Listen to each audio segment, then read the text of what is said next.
Je pense à quelqu'un qui a eu beaucoup d'anxiété, d'angoisse, etc., tu vois, et qui tournait en boucle sur des décisions stratégiques au niveau professionnel, qui était beaucoup, tu vois, dans qu'est-ce que je fais pas, nanana, etc. Mais finalement, en fait, en allant dans l'échange, à la fois, il y avait un côté où ça tournait en rond, et d'un autre côté, il y avait une charge émotionnelle qui était tellement forte que ça venait pas de la personne en elle-même, tu vois. C'était quelque chose qui venait d'ailleurs.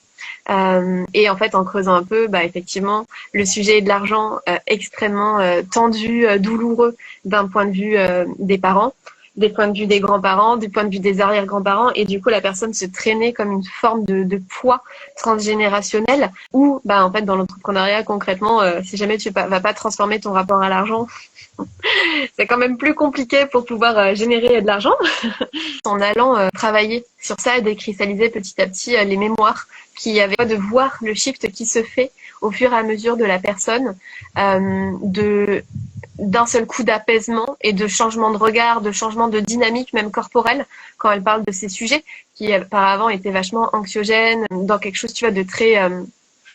très confrontant, et de sentir qu'il y a une espèce de calme et de paix intérieure qui est revenue par rapport à ça, et que du coup la clarté elle peut se faire aussi au niveau décisionnel, parce qu'évidemment quand on prend des décisions sur le coup de l'émotionnel, ben